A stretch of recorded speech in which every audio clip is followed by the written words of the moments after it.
ഈ വീഡിയോയിൽ സംസാരിക്കാൻ പോകുന്നത് ക്രിപ്റ്റോ ഹൈപ്പ് സൈക്കിളിനെ കുറിച്ചാണ്. നിങ്ങൾ കാര്യം മനസ്സിലാക്കണം, 2021 സംഭവിച്ച ആ ഹൈപ്പ് സൈക്കിള് ഇനി ഉണ്ടാവുന്നത് പ്രതീക്ഷിക്കണ്ട. മനസ്സിലായ? ആ കാലം കഴിഞ്ഞ് ഇനി ചിലപ്പോ ഒരു 60-70% ബിറ്റ് കോയിൻ കയറുള്ളൂ. 60-70% വെച്ചിട്ടുണ്ടെങ്കിൽ ഞാൻ പറഞ്ഞുതരാം. 60% വെച്ചിട്ടുണ്ടെങ്കിൽ ഇപ്പൊ ബിറ്റ് കോയിൻ 1,10,10,000 ആണെങ്കിൽ ചിലപ്പോ ഒരു 1,60,000-70,000 ഒക്കെ പ്രതീക്ഷിക്കാം തുടക്കം തന്നെ. മനസ്സിലായ? പിന്നെ മീം കോയിൻ സീസൺസ്. മീം കോയിൻ എന്ന് വെച്ചിട്ടുണ്ടെങ്കിൽ ആ കാലവും പ്രത്യേകിച്ച് കഴിഞ്ഞിട്ടില്ല എന്ന് പറയാം. മീം കോയിൻ സീസൺ കഴിഞ്ഞിട്ടില്ല എന്ന് പറയാം, പക്ഷെ ഏകദേശമൊക്കെ കഴിഞ്ഞു. കാരണം വെച്ചാൽ പണ്ടത്തെ പോലെ ഗെറ്റ് സ്കീംസ് ഒന്നും പറ്റുന്നതാണല്ലേ. കാരണം വെച്ചാൽ ഇപ്പൊ റെഗുലേഷൻസ് വന്നോണ്ടിരിക്കുക. നിങ്ങൾ ആലോചിച്ചു 1-2 വർഷം കഴിഞ്ഞിട്ടുണ്ടെങ്കിൽ ഒരു ഇതൊക്കെ റെഗുലേഷൻ വന്നു കഴിഞ്ഞിട്ടുണ്ടെങ്കിൽ കണ്ടമാനം ഓവർസൈറ്റ് വരും. ക്രിപ്റ്റോ കറൻസി എങ്ങനെ ഇഷ്യൂ ചെയ്യണം എന്നൊക്കെ അതിന് ഫ്രെയിം വർക്കൊക്കെ വരും. അങ്ങനെയൊക്കെ വന്നു കഴിഞ്ഞിട്ടുണ്ടെങ്കിൽ ഭൂരിഭാഗം മീം കോയിനുകളും ഇല്ലാണ്ടാവും. വെറുതെ ഒന്നും പമ്പേണ്ട സ്കീമുകളൊന്നും വെറുക്കുക വലിയ പണ്ടത്തെ പോലെ. പിന്നെ നമ്മൾ മനസ്സിലാക്കേണ്ട കാര്യം എന്ന് വെച്ചിട്ടുണ്ടെങ്കിൽ പെപ്പെ അങ്ങനത്തെ കോയിനുകളൊക്കെ ചിലപ്പോൾ ഔട്ടാവാൻ ചാൻസ് ഉണ്ട്. നല്ല കമ്മ്യൂണിറ്റി ഉള്ള കോയിൻ പിവറ്റ് ചെയ്യും. പിവറ്റ് എന്ന് വെച്ചിട്ടുണ്ടെങ്കിൽ അവർ കമ്മ്യൂണിറ്റി കൊണ്ടിട്ട് DeFi platform, decentralised finance platform create ചെയ്യും, അല്ലെങ്കിൽ real world utility tokens create ചെയ്യും. അവര് ക്രിയേറ്റ് ചെയ്യും, അവർ പൊസിഷൻ ചെയ്യും. അതിലേക്ക് അതും നമ്മൾ ചിന്തിക്കണം. ബേസിക്കലി ഭൂരിഭാഗം കോയിനും സർവൈവ് ചെയ്യില്ല. ഡോജ് കോയിൻ, ഷീബൈനു കോയിൻ ഒക്കെ പിവറ്റ് ചെയ്തിട്ടുണ്ടെങ്കിൽ അവർ എവല്യൂഷൻ യൂട്ടിലിറ്റി ടോക്കൺസിലേക്ക് മാറാണെങ്കിൽ, മീൻസ് അവർ കമ്മ്യൂണിറ്റിനെ സെർവ് ചെയ്യുന്ന വല്ല ടോക്കൺസ് ആണെങ്കിൽ, കമ്മ്യൂണിറ്റി വാങ്ങുന്ന ഗുഡ്സുകളൊക്കെ, മീൻസ് അവരുടെ കമ്മ്യൂണിറ്റി അല്ല പുറത്തുള്ള ആൾക്കാരൊക്കെ ഡോജ് കോയിനിൽ ഡീൽ ആണെങ്കിൽ അതുമാതിരി ചാൻസസ് കുറവാണെങ്കിലും അവർ അല്ലെങ്കിൽ അവരുടെ ഉള്ളിലുള്ള കമ്മ്യൂണിറ്റീനെ എങ്ങനെയാണ് എംപവർ ചെയ്യാന്നില്ല അവരുടെ കോയിൻ വെച്ചിട്ട്.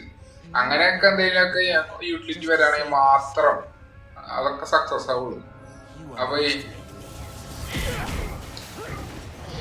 അപ്പൊ എനിക്ക് തോന്നണല്ലേ മീം കോയിൻ സീസൺ ഈ സൊളാനോ എന്ന് പറഞ്ഞ ടോക്കൺ ഒക്കെ എടുത്ത് ചോദിക്കുക. സൊളാനോ ഇനി വലിയ റോളൊന്നുമില്ല.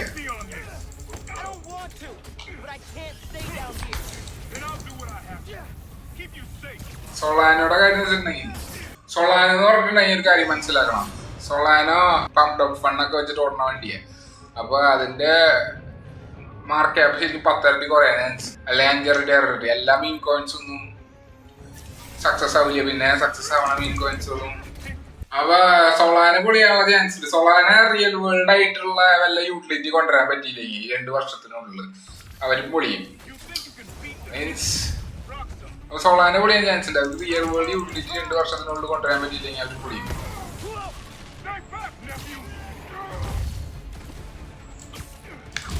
മനസ്സിലായ? സൊളാനയുടെ മൊബൈലൊക്കെ ഇറക്കിയിരുന്നു, എന്നിട്ട് അത് വിജയിച്ചു. എനിക്ക് മനസ്സിലായ? അവ എനിക്ക് അതിലും നല്ല വലിയ വിശ്വാസമില്ല ഹൈപ്പില്. മനസ്സിലായി? എനിക്ക് അതിലും വലിയ വ്യത്യാസമില്ല. എനിക്ക് ആകെ വിശ്വാസം എന്ന് വെച്ചിട്ടുണ്ടെങ്കിൽ ബിറ്റ് കോയിൻ 1,60,000 രൂപയും പിന്നെ യൂട്ടിലിറ്റി ടോക്കന്റെ മൂല്യങ്ങള് കൂടും 2 വർഷത്തിനുള്ളിൽ, എന്തായാലും കൂടും.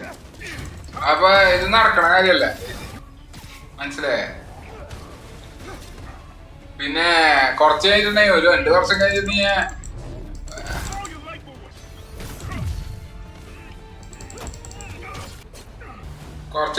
ഒരു സ്റ്റേബിൾ ആയിട്ടുള്ള ഒരു മാർക്കറ്റായി മാറും 2 വർഷത്തിനുള്ളിൽ. അത്രയൊക്കെ പറ്റുള്ളൂ. മനസ്സിലായി? 2 വർഷത്തിനുള്ളിൽ സ്റ്റേബിൾ ആയിട്ടൊരു മാർക്കറ്റാവും ക്രിപ്റ്റോ മാർക്കറ്റ്സ്. അപ്പൊ ഈ മാർക്കറ്റൊക്കെ ഡൗണും. അപ്പൊ അത്ര പറ്റാവുള്ളൂ. മീം കോയിൻസിന്റെ കാലം കഴിഞ്ഞു. ഇനി റിയൽ വേൾഡ് യൂട്ടിലിറ്റീസ് നോക്കണം കുറച്ചും കൂടി ബുദ്ധി. കാരണം വെച്ചിട്ടുണ്ടെങ്കിൽ ഈ ബുൾ മാർക്കറ്റില് ഏറ്റവും കൂടുതൽ കാശ് ഉണ്ടാക്കാൻ പോണത് മീം കോയിൻസ് ഉണ്ട്. ഹൈപ്പ് ടോക്കൺസ് ഉണ്ടാവും, പക്ഷെ പണ്ടത്തേക്ക് അത്ര ഉണ്ടാവില്ല. പണ്ടത്തെക്കാട്ടും കൂടുതൽ യൂട്ടിലിറ്റി ടോക്കൺ തന്നെ ആയിരിക്കുള്ളൂ. സോ ഞാന് യൂട്ടിലിറ്റി ടോക്കൺസിന്റെ മുകളിലാണ് ഇൻവെസ്റ്റ്മെന്റ്സ് ഒക്കെ കൊടുത്തിരിക്കുന്നത്. അല്ലാണ്ട് മറ്റേ ടോക്കൺസിൽ ഞാൻ ഇൻവെസ്റ്റ് ചെയ്തിട്ടില്ല. നിയറൊക്കെ പിന്നെ തീർത്ത് പോകുന്നുണ്ട്. നിയറും AI കൂടിയിട്ടുള്ള സാധനം, മീൻസ് നിയർ AIയുടെ ബ്ലോക്ക് ചെയിൻ സ്പെഷ്യലൈസേഷൻ. നിയറും കയറുന്നു കൊണ്ടിട്ട് നിയറും AI എന്ന് പറഞ്ഞിട്ടുണ്ടെങ്കിൽ അവര് ഫോക്കസ് ചെയ്തത് അങ്ങനെയാണ്. ചിലപ്പോ കയറിയായിരിക്കും, ചാൻസ് ഒന്നും ഇല്ല. എന്നാലും അവർക്ക് മീം കോയിൻ എന്തെങ്കിലുമൊക്കെ കൂടുതൽ ആക്ടിവിറ്റി കൊണ്ടുവരാൻ പറ്റുന്ന സാധനമാണ്. ഇപ്പൊ തൽക്കാലത്തേക്ക് ഫ്രണ്ട്സ് ചെയ്യണം.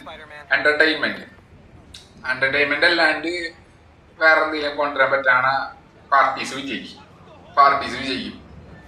ട്രംപ് കോയിനൊക്കെ എക്സെപ്ഷൻ ടു ദ റൂളാന്ന് പറയുള്ളൂ. അവര് മീൻസ് നോമല്ല മീംസിന്റെ ഇടയിൽ അതൊക്കെ ഒറ്റടിക്ക് ചത്തു പോകാനുള്ള കാര്യമുള്ളൂ. മീൻസ് ഒരു 3-4 മാസം 6 മാസം കഴിഞ്ഞിട്ട് ഞാൻ സംസാരിക്കും കൂടിയില്ല അങ്ങനത്തെ കുറെ ടോപ്പിക്സിനെ കുറിച്ച്. അതിനെ മനസ്സിലാക്കണം. ഹൈപ്പ് എന്ന് വെച്ചിട്ടുണ്ടെങ്കിൽ ഒരിക്കലും ആദ്യകാലത്ത് ഇൻവെസ്റ്റ് ചെയ്തിട്ടുള്ള കാശ് ഈ കാലഘട്ടത്തിൽ ഉണ്ടാക്കാൻ പറ്റില്ല. അതാണ് സത്യം. 4 വർഷം സൈക്കിൾ നോക്കിയാൽ നമുക്ക് മനസ്സിലാക്കാം. 5 ലക്ഷത്തിന്ന് 1 ലക്ഷം ആയിട്ടുണ്ട്. മനസ്സിലായ 2011 ഇൻവെസ്റ്റ് ചെയ്ത ആൾക്കാരെ നോക്കുകയാണെങ്കിൽ വലിയൊരു തുകയായിരിക്കും. പക്ഷെ 5 ലക്ഷത്തിന് എത്ര 10 ഇരട്ടി ആയിട്ടുള്ളൂ. മനസ്സിലായി 10 ഇരട്ടി 20 ഇരട്ടിയും കൂടെ ആയി. വലിയ നമ്പറാണ്. പക്ഷെ $10 5 ലക്ഷം ആണതോ അത് വേറെ കളിയാണ്. അത് 100 ടൈംസ് മാഗ്നിറ്റ്യൂഡ്സ് ആണ്. മീൻസ് 100 അല്ല 10 മാഗ്നിറ്റ്യൂഡ്സ് ഹയർ ആണ്. ഇതൊരു മാഗ്നിറ്റ്യൂഡേ ഉള്ളൂ. ഇപ്പൊ ഞാൻ അടുത്തത് ഒരു മാഗ്നിറ്റ്യൂഡ് ഉണ്ടാവില്ല. മീൻസ് 50% അത്ര തന്നെ കയറുള്ളൂ. അത് കഴിഞ്ഞു ഗെയിം. അപ്പൊ ഞാൻ പ്രതീക്ഷിക്കുന്നത് 50-65% കയറും ഒരു കൊല്ലം. ബിറ്റ്കോയിൻ വെച്ച് കയറും അത്ര തന്നെ. പിന്നെ ബിറ്റ്കോയിനെ കംപ്ലീറ്റ് ചെയ്യാൻ പറ്റുന്ന പ്രൊജക്ട്സുകൾ കൊണ്ടുവരും. പുതിയ പാരഡൈം ഷിഫ്റ്റുകൾ കൊണ്ടുവരുന്ന പ്രൊഡക്ട്സുകൾ. അങ്ങനെയൊക്കെ ആണെങ്കിൽ അവരെ കാലം തുടങ്ങുന്നുള്ളൂ.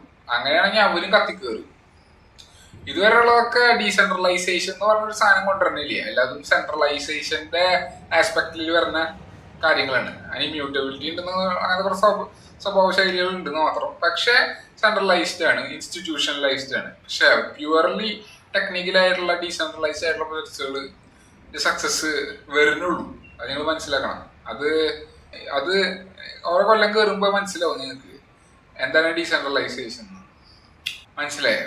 കൃത്യമായിട്ട് നമുക്കറിയില്ല ഏത് നെറേറ്റീവാണ് പിക്കപ്പ് ചെയ്യാന്നില്ല. മീം ടോക്കന്റെ പല നെറേറ്റീവ്സ് ഉണ്ട്, ഉണ്ട്, ഡീപ്പിനുണ്ട്. മനസ്സിലായോ? പക്ഷെ ഇതൊക്കെ സക്സസ്ഫുൾ ആവണതാ, വലിയ തൂക്കം ഉണ്ടാക്കി കൊടുക്കണതാ കൊല്ലം കയറുമ്പോ.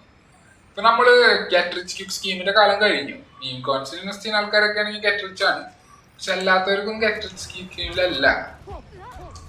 5-10 വർഷം വെയിറ്റ് ചെയ്ത ആൾക്കാർ ഗെറ്റ് റിച്ച് സ്കീമിലാണ്. എനിക്ക് തോന്നുന്നില്ല ഒരു ഗെറ്റ് റിച്ച് സ്കീമിലാണ്. അവര് ബേസിക്കലി തോന്നണത് അവര് ഇപ്പൊ സ്കീമിൽ തന്നെ അല്ല. കാരണം വെച്ചിട്ടുണ്ടെങ്കിൽ അവര് പേഷ്യന്റിൽ വെയിറ്റ് ചെയ്ത് ഞാൻ അവരുടെ എഫേർട്ട് പേഷ്യൻസിനുള്ള ഇത് അവര് വെയിറ്റ് ചെയ്യണം. മനസ്സിലായ പേഷ്യൻസിനുള്ള വേണ്ടി വെയിറ്റ് ചെയ്യണം. നമ്മളൊക്കെ 10 വർഷമായി വെയിറ്റ് ചെയ്തു. നമ്മളൊക്കെ എത്ര കാലങ്ങളായിട്ട് വെയിറ്റ് ചെയ്തെന്നറിയും. 10 വർഷമായി. ഇത് വിജയിക്കുന്ന കളിയാണ്. കുറച്ച് സമയം കൂടി കിട്ടി കഴിഞ്ഞാൽ വിജയിക്കും. പിന്നെ വലിയ കുറെ പഴയ പ്രൊജക്റ്റുകളൊക്കെ കോയിൻ ബേസ് ലിസ്റ്റിങ്ങും പിന്നെ ബൈനാൻസ് ലിസ്റ്റിംഗൊക്കെ വരുന്നത്. അപ്പൊ ഇതൊക്കെ കഴിഞ്ഞിട്ടുണ്ടെങ്കിൽ വൻ വിജയമായിരിക്കും. ബേസിക്കലി അതിലൊക്കെ ഇൻവെസ്റ്റ് ചെയ്തിട്ടുണ്ടെങ്കിൽ ഗെയിം ഏകദേശം വിജയിച്ചു കഴിഞ്ഞു. പിന്നെ ഹൈപ്പ് ലോകങ്ങൾ കഴിഞ്ഞോണ്ടിരിക്കുക. ആ ലോകം അവസാനിക്കും. ഹൈപ്പ് ഉണ്ടാവും, പക്ഷെ അത് ഭയങ്കര റയറായിട്ട് പിക്കപ്പ് ചെയ്യാൻ. മീൻസ് അങ്ങനത്തെ ഹൈപ്പ് ടോക്കൺസ് ഒക്കെ ക്രിയേറ്റ് ചെയ്യാം. ഇനി വരാൻ പോണ കാലത്ത് അങ്ങനത്തെ ടോക്കൺസ് ആയിരിക്കില്ല വിജയിക്കുക. ഇനി വരാൻ പോണ കാലത്ത് വിജയിക്കാൻ പോണ tokens purely utility real world tokens ആയിരിക്കും. റിയൽ വേൾഡ് യൂട്ടിലിറ്റി ടോക്കൺസ് പിന്നെ ടോക്കണൈസേഷൻ ബേസിക്കലി മനസ്സിലായോ? Real RWA tokens. RWA നോക്കിയോ, ഞാൻ മന്ത്ര ടോക്കണിൽ ഇൻവെസ്റ്റ് ചെയ്തിരുന്നു വേണ്ടി. ആ മന്ത്ര ടോക്കൺ നല്ല സ്പീഡിൽ കയറിയില്ല. ഞാൻ വിചാരിച്ചില്ല ഇത്ര സ്പീഡിൽ കയറുന്നു മന്ത്ര ടോക്കൺ. ഞാൻ വിചാരിച്ച പൊളിന്ന് ഒരു RWA പ്രൊജക്ട് ആയിരുന്നു. മനസ്സിലായോ? ഇതാണ് ഏറ്റവും വലിയ അടിപൊളി നെറേറ്റീവ്സ്. ഇപ്പൊ എന്തായാലും ശരി, എനിക്ക് ഇതാണ് പറയാനുള്ളത്. വെച്ചിട്ടുണ്ടെങ്കിൽ ഹൈ ടോക്കൺസിൽ ഇൻവെസ്റ്റ് ചെയ്യുന്ന ആൾക്കാർ ശ്രദ്ധിച്ചൊക്കെ ഇൻവെസ്റ്റ് ചെയ്തോ. കാരണം വെച്ചിട്ടുണ്ടെങ്കിൽ എനിക്കറിയില്ല. അപ്പൊ ഹൈപ്പില് വീഴാണ്ടിരിക്കുക. എന്തായാലും ഹൈപ്പില് വീഴുന്ന ആൾക്കാർ ഹൈപ്പില് വീണോളൂ. അവരുടെ കാര്യം ഞാൻ പറയണില്ല. അവർക്ക് സാവധാനം മാറ്റങ്ങൾ വന്നോളും. പക്ഷെ ഞാൻ പറയുന്നത് വെച്ചിട്ടുണ്ടെങ്കിൽ ടോക്കണൈസേഷൻ ആണ് ബേസിക്കലി ഇപ്പോഴത്തെ ഇമ്പോർട്ടന്റ് ആയിട്ടുള്ള വാക്ക്. കാരണം വെച്ചിട്ടുണ്ടെങ്കിൽ ബോണ്ട് ടോക്കണൈസ് ചെയ്യുക, അതുപോലെ തന്നെ ഫിനാൻഷ്യൽ ഇൻസ്ട്രുമെന്റ്സ് ഒക്കെ ടോക്കണൈസ് ചെയ്യുക, ഷെയർസ് ടോക്കണൈസ് ചെയ്യുക. മനസ്സിലായോ? അതൊക്കെയാണ് ഇപ്പൊ നടന്നുകൊണ്ടിരിക്കുന്നത്. സെക്യൂരിറ്റി ടോക്കണൈസ് ചെയ്യുക, അതൊക്കെ ഭയങ്കര അങ്ങനത്തെ പ്രൊജക്റ്റുകളൊക്കെ ഭയങ്കരമായിട്ട് സക്സസ് ആവും പെട്ടെന്ന്. മീൻസ് അതൊക്കെ ആവശ്യമുണ്ട്. കാരണം വെച്ചിട്ടുണ്ടെങ്കിൽ അത് മെയിൻ സ്ട്രീമിന് എളുപ്പമാണ് ഈ സാധനങ്ങളൊക്കെ. മീൻസ് ഉപയോഗിക്കാൻ ഈ ഷെയർസും ബോണ്ട്സ്, എസ്പെഷ്യലി ബോണ്ട്സ് ഒക്കെ. അതൊക്കെയാണ് ഞാൻ കാണുന്നത് കൂടുതൽ വിജയം. മനസ്സിലായ? എല്ലാം കൊണ്ട് നല്ലതാണ് കേട്ടോ പുതിയ കാലഘട്ടത്തിൽ. അത് ഞാൻ വിശ്വസിക്കുന്നത്. പിന്നെ നിങ്ങൾക്ക് വല്ലതും പറയുകയാണെങ്കിൽ നിങ്ങൾക്ക് പറയാം. Happy, have A nice day.